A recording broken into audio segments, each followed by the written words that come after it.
जिला विकास अध्यक्ष राजेश शर्मा ने डीसी सांबा के साथ प्रमंडल में 28 मार्च से शुरू होने वाले मेले की तैयारियों का जायजा लिया। श्रद्धालुओं के लिए लाइटों की मरम्मत, शौचालय, स्नान घर और स्वास्थ्य कैंप जैसी सुविधाओं को बेहतर बनाने के निर्देश दिए गए। लंगर सेवा समिति, प्रमंडल मंदिर के पुजारी और स्थानीय लोग भी बैठक में शामिल हुए। स्थानीय लोगों ने सालों से लंबित विकास कार्यों को जल्द पूरा करने की मांग रखी। राजेश शर्मा ने अधिकारियों को श्रद्धालुओं की सुविधा का विशेष ध्यान रखने के निर्देश दिए।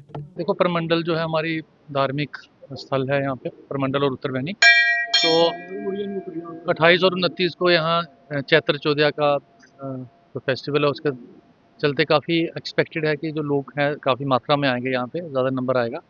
तो थोड़ी अरेंजमेंट्स का हम रिव्यू कर रहे थे। Different departments, CEO service Mansar development authority कोतवाल साहब, कटोच साहब इधर हैं हमारे साथ, हेल्थ डिपार्टमेंट, इंजीनियरिंग डिपार्टमेंट जो हमारा बिजली का है, यहाँ पानी का है और वर्क्स का है, जो वो सारे इधर हैं। तो यही है कि हम जो श्रद्धालु यहाँ पे आएंगे उनको असुविधा कोई ना हो और ज़्यादा से ज़्यादा सुविधा प्रदान की जा सके। उसके कारण ही हमारी मीटिंग थी। और कुछ इश्यूज़ जो मंदिर के अंदर थे, जैसे जो कंस्ट्रक्शन वर्क चल रहा है तो थोड़ी असुविधा ना हो श्रद्धालुओं को, उसका हमने जायज़ा लिया और कुछ निर्देश जारी किए हैं कि वो ठीक कर दिए जाएँ आज और कल के दौरान। जैसा कि आप जानते हैं यहाँ पे शौचालय वगैरह, जहाँ बाथरूम वगैरह की कमी है, लाइटें खराब हैं, इसका रख-रखाव नहीं हो रहा है, इसके ऊपर आप क्या कहेंगे? देखो, लाइटों का तो पीछे भी मैं पीरियडिकली आता रहता हूँ यहाँ पे, तो पीछे भी हमने काफ़ी सारी रिपेयर करवाई थी। तो कुछ जो थी उसमें वो टेंडरिंग करके रिपेयर होनी थी जो बड़ी वाली, तो वो प्रोसेस चल रहा है। जहाँ तक बाकी जो आप टॉयलेट्स का कर रहे हैं तो सीईओ साहब ने इसका दिया, आज और कल भी सफाई करवाई जाएगी, लेकिन ये क्योंकि इसमें मेजर रिपेयर्स हैं तो ये अगले साल के वर्क्स में रखा जाएगा। सर, ये जो जो इंफ्रास्ट्रक्चर डेवलपमेंट खाती ने जो जहाँ पे डस्टबिन लगाई थी, वो साल से आज तक खाली ही नहीं हुई, क्योंकि उसके लिए इन्होंने ठेका नहीं दे रखा है। नहीं, ठेका कंट्रैक्ट तो इनका हुआ है। तो जो आपने कहा कि कोई ऐसा कोई डस्टबिन है जो खाली नहीं है, तो वो मेरे संज्ञान में आपने लाया, हम अभी कर लेते हैं, क्योंकि सीईओ साहब भी यहीं पे हैं। वैसे ये क्योंकि ऑलमोस्ट कोई 1-1.5 महीना पहले भी मैं जब आया था तो उस समय इन्होंने ये कॉन्ट्रैक्ट चेंज किया था। जो पहला वाला कॉन्ट्रैक्टर था उसकी परफॉर्मेंस अच्छी नहीं थी, सैटिस्फैक्टरी नहीं थी, उस कारण इन्होंने उसको रद्द करके नया कॉन्ट्रैक्ट दिया था। तो आज आप देख रहे हैं कि थोड़ी-सी सफाई भी मुझे पहले से बेटर लग रही है। आज जो डीसी साहब आए हैं हमारे प्रमंडल में, जो हमारे जेई और ठेकेदार इधर काम कर रहे हैं, इन्होंने बिल्कुल गरीबों की बहुत नुकसान किया है और जो अमीरों का है वो बचा दिया है सब कुछ। जो रास्ता बना रहे हैं, ये रास्ता हमारे आश्रम को बहुत नुकसान पहुंचाया और बाकी लोगों का ज़मीन जो है सब कुछ बचाया है। हमारा जो बहुत पुराना गोबर गैस लगा था उसको उखाड़ दिया, नाजायज उखाड़ा है वो जानबूझकर। और जो डान बना था जिस पर हम भोजन बनाते थे वो भी उन्होंने तोड़ दिया। जो इधर के लीडर हैं वो खुद गलत काम करवाते हैं, वो ना सरपंच है, ना पंच हैं, ना कोई एमएलए हैं।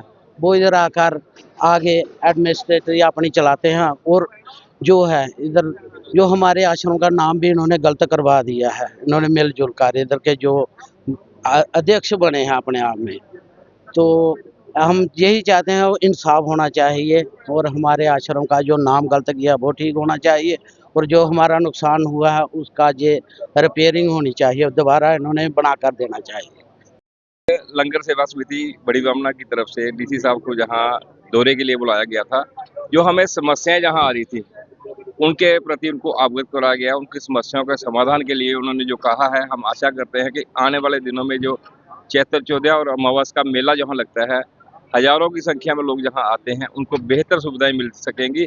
और साथ ही इस बार इस पावन धरती पे हम पहली बार मंगला आरती करने जा रहे हैं देविका की। और 28 तारीख शाम को 6 बजे जैसे अयोध्या और काशी में आरती होती है, उसी पैटर्न पे जैसे रघुनाथ मंदिर कॉरिडोर ने आरती की थी, इसी पैटर्न पे यहाँ आरती करने जा रहे हैं। मेरा सभी जो श्रोता हैं, जो सुन रहे हैं, इस वीडियो को देख रहे हैं, सबसे निवेदन है कि सब परिवार जहाँ आए और देखें कि एक भव्य और दिव्य आरती जो है वो यहाँ पर मंडल में पहली बार होने जा रही है। और अपने सनातन की जो ध्वजा है वो हमेशा ऊंची रहे। और हमारा जो सनातन का एक कार्य है कि सभी को साथ लेके सभी धर्मों का स्वागत करते हुए आगे बढ़ना है। हमने देश को विश्व गुरु बनाना है और तभी जागृत होगा। हम सभी देश के लिए, समाज के प्रति निष्ठा से काम करें और प्रमंडल उत्तरबैनी जो तीर्थ क्षेत्र है इसका सतत विकास होता रहे। इसके प्रति भी हमने डीसी साहब से आश्वासन लिया है कि प्रसाद के तहत इस एरिया को और ज़्यादा डेवलप किया जाएगा। जहाँ तक प्रशासन की सहयोग की जरूरत होगी, प्रशासन उसके लिए हमारे साथ सहयोग करने के लिए तत्पर रहेगा। और जो समस्याएं हैं श्रद्धालुओं की, मैं चाहता हूं कि आगामी 1-2 दिनों में वो कम हो जाएगी। मैं गोविंदराम शर्मा, प्रमंडल निवासी।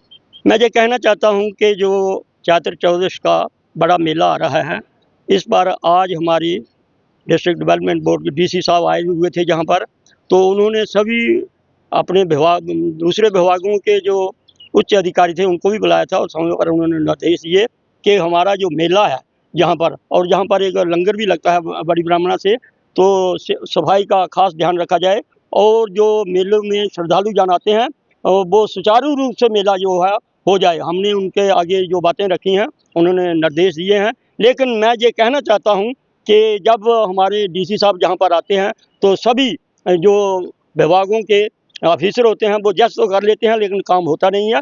बड़ी समस्या जो जहाँ पर आ रही है वो है टॉयलेट और वॉशरूम की, जो काफ़ी अरसे से बंद पड़े हैं, लेकिन उन्होंने अभी तो ये कह दिया है कि वो बड़ी मेजर हैं तो उसको बाद में लगाया जाएगा। हम पूरी उम्मीद करते हैं कि डीसी साहब कह रहे हैं कि फिर परसों जो है 28 को फिर आएंगे वो, तो ये जितनी भी वो समस्याएं हैं हमारी यहाँ पर हल हों। पानी के विषय में भी उन्होंने कहा तो पानी का महकमा भी यहाँ पर आया हुआ था, लेकिन ज़्यादा जो समस्या आ रही है हमारे जो पाथवे बन रहे हैं वो है पावर डेवलपमेंट डिपार्टमेंट की, कि जो पोल लगे हुए हैं वो उनको वहाँ से रिप्लेस नहीं कर रहे हैं। यदि वो रिप्लेस हो जाते हैं तो रास्ता जो है वो स्मूथली ठीक बन जाता है और लाइट का सिस्टम जो है वो पूरी तरह से ठप पड़ा हुआ है।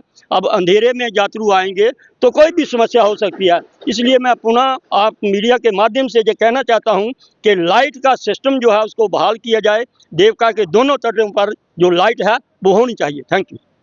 एशियन किड्स बड़ी ब्राह्मणा आपके बच्चों के लिए है एक परफेक्ट चॉइस, क्योंकि यहाँ आपके बच्चों को मिलेगी सेफ्टी के साथ साथ क्वालिटी एजुकेशन। यहाँ आपके बच्चों को मिलेगा एजुकेशन के साथ साथ टॉयज के साथ खेलने का मौका, यानी फुल मस्ती और पढ़ाई भी। साथ ही आपके बच्चे को दिया जाएगा बड़ी LED स्क्रीन के साथ एक्टिविटीज़ करने का मौका, क्योंकि एशियन किड्स स्कूल में बच्चे नहीं होते हैं बोर। यहाँ आपके बच्चों को करवाई जाएगी इंडोर स्विमिंग पूल में बोटिंग, जबकि एयर कंडीशनर क्लासरूम में बच्चों का मन रहेगा बिल्कुल फ्रेश और तनाव मुक्त। पढ़ाई के साथ साथ बच्चों को खेल गतिविधियों में भी एशियन किड्स करता है शामिल, ताकि बच्चे हर क्षेत्र के लिए रहें तैयार। यहाँ हम मात्र आपके बच्चों को एजुकेशन ही नहीं देते, बल्कि उनके हुनर को भी पहचान देते हैं। रंगारंग कार्यक्रम और बड़ा इंडोर ऑडिटोरियम जहां होती रहती हैं कई प्रकार की एक्टिविटीज़। हम आपके बच्चों को एक सोल्जर की तरह भविष्य की चुनौतियों के लिए करते हैं तैयार, जबकि हर क्षेत्र से आपके बच्चों को स्कूल तक लाने के लिए हमारे पास है बेहतरीन ट्रांसपोर्ट फैसिलिटीज़। और आपके बच्चे की सुरक्षा को देखते हुए पूरे स्कूल परिसर को CCTV सर्विलांस से किया गया है लैस, ताकि आप पूरी तरह से तनाव मुक्त होकर बच्चों को शिक्षा लेने दें।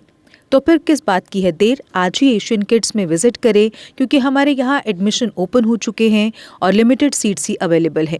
हमारा पता है Asian kids near Bharati public school, Bari Brahmana. Mobile number 7006135171 9149725087।